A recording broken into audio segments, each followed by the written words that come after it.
Di China, sebuah fenomena yang menghantui yang dikenal sebagai anak-anak ekor busuk sedang mengungkap realitas keras dari lanskap pendidikan dan pekerjaan di negara tersebut. Saat jutaan lulusan muda berjuang untuk mencari pekerjaan di pasar yang menyusut, kisah-kisah mereka, seperti seorang wanita muda dari universitas bergengsi di Beijing yang tragis meninggal karena kelaparan di apartemennya, di mana tubuhnya ditemukan sekitar 20 hari setelah kematiannya, telah mengguncang seluruh negeri. Dulu dipuji sebagai kebanggaan kota asalnya, nasibnya menyoroti krisis yang lebih luas yang dipicu oleh kegagalan sistemik, kemerosotan ekonomi, dan sistem pendidikan yang dikritik karena membentuk budak patuh daripada pemikir independen. Semua ini akan kita bahas dalam buletin hari ini. Mari kita mulai. Semua telah dibahas dalam Today's China Truth Asteris. Fenomena anak-anak ekor busuk, dan bagaimana sistem pendidikan Partai Komunis China menciptakan budak yang rela patuh.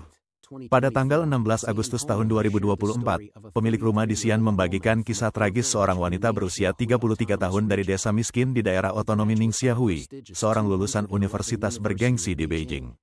Dia mendedikasikan dirinya untuk mengejar pekerjaan di bidang layanan sipil, tetapi meskipun berhasil meraih peringkat pertama di beberapa ujian tertulis, dia terus-menerus gagal dalam wawancara. Hampir 1 dekade setelah lulus, dia tetap menganggur. Pada bulan April tahun ini, wanita tersebut pindah ke Xi'an untuk mencari pekerjaan dan menyewa sebuah apartemen. Ibunya meminjam 10.000 yuan, $1.411 AS, dari penduduk desa untuk membayar sewa. Setelah tanggal 20 Mei dia berhenti meninggalkan apartemen, dan tidak ada tanda-tanda aktivitas memasak di dalamnya. Menjelang akhir Juni, bau busuk muncul dari unit tersebut, tempat jasadnya yang sudah membusuk ditemukan.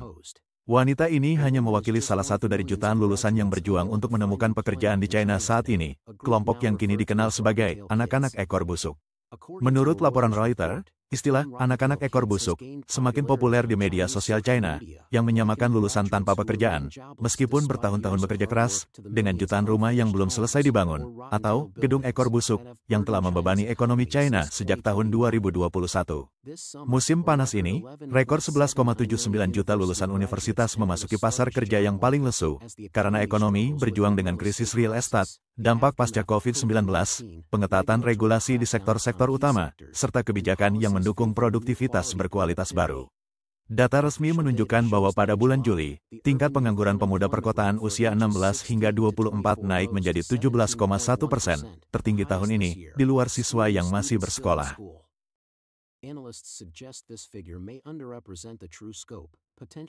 Analis memperkirakan bahwa angka ini mungkin tidak mewakili cakupan sebenarnya, kemungkinan menyembunyikan jutaan pengangguran di daerah pedesaan. Pada Juni tahun 2023, setelah tingkat pengangguran pemuda mencapai rekor 21,3%, otoritas China berhenti merilis data tersebut, kemudian mengubah kriteria untuk mengecualikan siswa.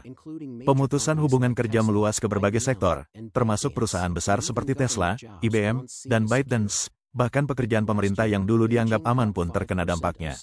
Tahun lalu, Beijing mengurangi 5% posisi pemerintahan pusat, sementara provinsi seperti Hunan dan Shandong mengurangi ribuan pekerjaan. Ekonomi gig di China berkembang pesat, dengan lebih dari 200 juta orang dalam pekerjaan fleksibel, mewakili 14,3% angkatan kerja, tetapi juga menghadapi masalah kelebihan pasokan. Kota-kota telah memperingatkan agar tidak menjadi pengemudi layanan ride-hailing karena kejenuhan pasar. Laporan menunjukkan bahwa lebih dari 70.000 mahasiswa pasca sarjana di China kini bekerja sebagai pengemudi online. Sosiolog Yao Lu dari Universitas Columbia memperkirakan sekitar 25% lulusan China berusia 23 hingga 35 tahun bekerja di bawah kapasitas mereka. Pada bulan Maret, Menteri Sumber Daya Manusia dan Jaminan Sosial China, Wang Xiaoping, menyoroti kekurangan serius pekerja terampil di lini depan, sementara talenta dengan keterampilan tinggi yang dibutuhkan untuk industri baru tetap langka.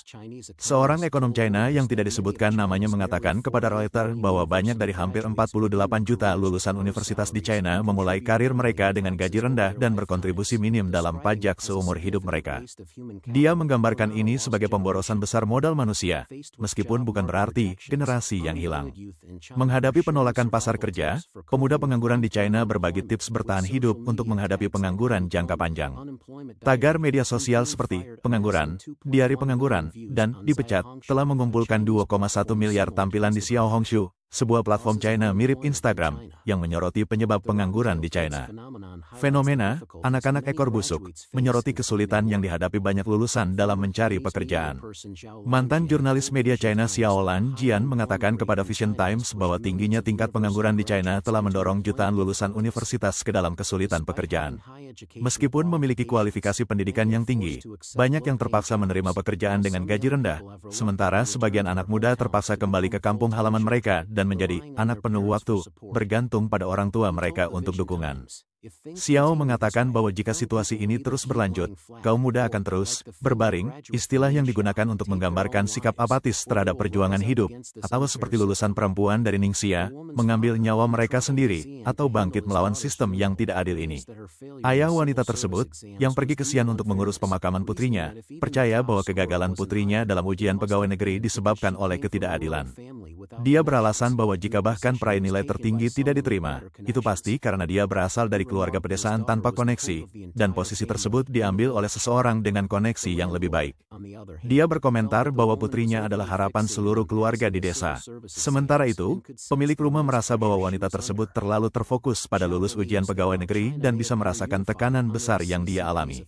Xiao percaya bahwa meskipun China tampak bersatu di bawah kekuasaan otoriter Partai Komunis China, PKC, sebenarnya negara ini dipenuhi dengan perpecahan yang tidak dapat didamaikan. Dia berkata, saya memiliki banyak teman sekelas yang bekerja di keamanan publik, sistem kejaksaan, peradilan, dan pemerintahan, dan mereka ada di kontak WeChat saya. Bagi saya, mereka seperti zombie. Mereka tidak bisa merasakan distorsi dan penyimpangan dalam masyarakat China. Mereka mendapat manfaat dari keringat dan kerja keras rakyat, dan banyak yang berasal dari latar belakang yang mirip dengan wanita yang meninggal karena kelaparan di Ningxia. Jika wanita itu selamat dan bergabung dengan sistem PKC, dia mungkin akan menjadi salah satu dari mereka. Ini adalah hasil yang tak terhindarkan dari masyarakat yang dibangun di atas kepemilikan negara tanpa jalan keluar. Pemerintah, perusahaan milik negara, dan militer telah lama terkubur dalam nepotisme, yang pada akhirnya memunculkan oposisi dan perpecahan serius antara pejabat dan rakyat biasa. Lebih dari 10 tahun yang lalu, saat saya mengunjungi suatu negara untuk waktu yang lama, seorang teman sekelas dari sistem kejaksaan dalam negeri menghubungi saya. Kami memiliki ikatan yang mendalam sejak masa sekolah, tetapi ketika saya secara santai menyebutkan topik seperti ideologi dan hak dalam pesan WeChat saya, dia sama sekali tidak dapat menerimanya, berpikir saya sudah kerasukan dan tidak bisa diselamatkan. Pemahamannya tentang apa yang normal di China adalah bahwa China harus memisahkan diri dari istilah-istilah tertentu yang digunakan dalam masyarakat manusia. Lebih dari 1 dekade yang lalu, saya juga sangat kecewa dengan situasi yang digambarkan di media di China. Saat itu, saya belum memiliki kesadaran seperti sekarang. Nilai-nilai saya saat itu sudah jauh berbeda dari nilai-nilai teman-teman terdekat saya, dan bisa dibayangkan betapa besar perpecahan yang terjadi sekarang. Dia menambahkan bahwa masyarakat China terbelah oleh jurang besar yang saling bersilangan. Satu-satunya persatuan di China adalah penjara besar di dalam The Great Firewall. Xiaolan Jian menjelaskan bahwa inti dari sistem pendidikan China adalah sistem pelatihan budak yang bertujuan untuk membentuk individu agar menjadi pelayan patuh bagi Partai Komunis. Dia menjelaskan bahwa selama 70 tahun terakhir, sistem ini berfokus pada membentuk warga negara menjadi roda penggerak sosialis dan batu loncatan. Xiao menyoroti kasus baru-baru ini tentang seorang lulusan di Ningxia yang meninggal karena kelaparan, dengan menyarankan bahwa dia mungkin percaya kematiannya sejalan dengan kehendak partai dan dianggap sebagai bentuk patriotisme dan pengorbanan. Dia mencatat bahwa karena sistem ini, banyak keluarga kaya, termasuk para pemimpin perusahaan milik negara dan pejabat tinggi, mengirim anak-anak mereka ke luar negeri untuk mendapatkan pendidikan. Xiao membandingkan ini dengan sistem pendidikan Barat, yang menurutnya berfokus pada menumbuhkan pemikir independen, sementara sistem China menekankan kepatuhan. Dia menambahkan bahwa bahkan mereka yang belajar di negara-negara demokratis seringkali kembali ke China dengan lebih siap untuk berhasil dalam kerangka PKC, setelah menyingkirkan nilai-nilai Barat tentang keyakinan dan kebaikan. Xiao juga menyebut sistem pendidikan China sebagai skema multi-level marketing terbesar di dunia, membandingkannya dengan struktur piramida. Dia menyatakan kekhawatirannya bahwa universitas-universitas di China menghasilkan pekerja pengantar barang dan kurir makanan, dengan lulusan yang menghabiskan puluhan tahun terjebak dalam utang dari biaya kuliah, pinjaman, dan perumahan. Dia mengaitkan hal ini dengan krisis sosial yang lebih luas dan meningkatnya kasus bunuh diri di kalangan pemuda. Namun, Xiao melihat harapan pada individu seperti Fong dan Yan Zhongzhen, anak muda di China yang telah berbicara menentang rezim saat ini dan menyerukan perubahan kepemimpinan. meskipun kini mereka ditahan atau tidak dapat dijangkau. Xiao percaya bahwa fenomena anak-anak ekor busuk bukanlah hasil dari tindakan individu, melainkan berakar pada sistem pendidikan yang lebih luas yang secara sistematis menghasilkan individu-individu yang patuh. Menurut Xiao, untuk mengatasi masalah ini diperlukan perubahan pada tingkat tertinggi dalam sistem sosial, namun ia mengakui bahwa biaya yang diperlukan sangat tinggi. Dia memperingatkan bahwa tanpa perubahan dalam pemahaman ideologis, insiden seperti lulusan yang meninggal kelaparan di Ningxia akan terus terjadi, dan langkah-langkah seperti memasang jaring pencegahan bunuh diri di jembatan tidak dapat mengatasi distorsi sosial dan pendidikan yang mendasarinya. Xiao menarik perbandingan dengan Jerman dan Jepang pasca Perang Dunia II, di mana perubahan ideologi menyebabkan perkembangan masyarakat yang pesat. Namun, di China, karena keberadaan Partai Komunis, kesalahan tidak dapat dikenali dan diperbaiki dengan benar, karena partai tersebut terus mempertahankan kekuasaannya. Kesalahan revolusi kebudayaan, kelaparan besar yang menyebabkan kematian jutaan orang, dan penganiayaan brutal terhadap Falun Gong belum diperbaiki, menyebabkan China semakin menyimpang ke jalan yang jahat. Xiao menyimpulkan bahwa kasus lulusan perempuan yang meninggal kelaparan di Ningxia adalah contoh nyata dari tingkat kejahatan dalam masyarakat China. Jika saya membagikan berita ini kepada banyak orang di lingkaran teman WeChat saya akan diblokir oleh mereka. Dia menambahkan bahwa mayoritas rakyat China masih mati rasa terhadap insiden ini dan ingin menghindari kenyataan. Demikian pula, peristiwa seperti revolusi kebudayaan, kelaparan besar, dan penganiayaan terhadap Falun Gong mencerminkan masalah sosial yang berakar dalam dan terus memengaruhi China hingga saat ini.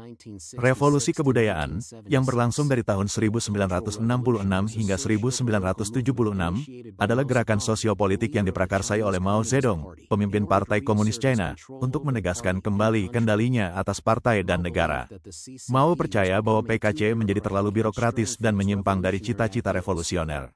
Kampanye tersebut bertujuan untuk membersihkan sisa-sisa kapitalis dan elemen tradisional dari masyarakat China, menargetkan kaum intelektual, pejabat, dan siapapun yang dianggap menentang visi Mao. Pengawal Merah, sebuah milisi pemuda, didorong untuk menyerang tokoh otoritas, menghancurkan artefak budaya, dan menutup sekolah. Periode 10 tahun ini menyebabkan penganiayaan pribadi yang meluas, kerja paksa, penghujatan di depan publik, dan eksekusi. Jumlah korban resmi dari revolusi kebudayaan tidak pasti, tetapi perkiraan berkisar dari ratusan ribu hingga jutaan orang. Kelaparan besar, yang berlangsung dari tahun 1959 hingga 1961, juga dikenal sebagai 3 tahun bencana alam, adalah salah satu bencana kelaparan paling menghancurkan dalam sejarah manusia. Kelaparan ini disebabkan oleh kombinasi cuaca buruk dan kebijakan ekonomi yang gagal di bawah program lompatan jauh ke depan Mao, yang bertujuan untuk mengubah China menjadi masyarakat sosialis melalui industrialisasi dan kolektivisasi yang cepat. Kebijakan ini termasuk pemaksaan pengambilan hasil panen, pembentukan pertanian komunal, dan target produksi yang tidak realistis. Kesalahan manajemen, ditambah dengan bencana alam, menyebabkan kekurangan pangan yang parah. Kelaparan menyebar ke seluruh pedesaan China, dan diperkirakan antara 15 hingga 45 juta orang meninggal karena kelaparan dan penyebab terkait lainnya, meskipun angka pastinya masih diperdebatkan. Penganiayaan terhadap Falun Gong, yang dimulai pada tahun 1999 hingga saat ini, Falun Gong, juga dikenal sebagai Falun Dafa, adalah praktik spiritual yang muncul di China pada awal 1990-an yang menggabungkan meditasi, latihan Qigong, dan filosofi moral yang berakar pada sejati, baik, sabar. Awalnya, praktik ini diterima dengan baik oleh banyak orang di China, bahkan didukung oleh beberapa pejabat pemerintah. Namun, pada tahun 1999, Partai Komunis China menganggap pertumbuhan pesat dan independensi gerakan ini sebagai ancaman potensial. Pemerintah melarang praktik tersebut, melabelinya sebagai sekte sesat, dan meluncurkan kampanye nasional untuk menindasnya. Kampanye ini ditandai dengan penahanan massal, kerja paksa, penyiksaan fisik dan psikologis, serta pengambilan organ dari praktisi Falun Gong yang masih hidup. Organisasi hak asasi manusia internasional terus mengutuk penganiayaan ini, yang hingga kini masih berlangsung. Kisah wanita dari Ningxia hanyalah satu contoh di antara banyak situasi serupa dalam masyarakat China. Di negara di mana hak asasi manusia dan keyakinan agama diabaikan dan ditekan, sulit bagi masyarakat untuk mencapai kehidupan yang stabil dan berkelanjutan. To achieve a stable and sustainable life.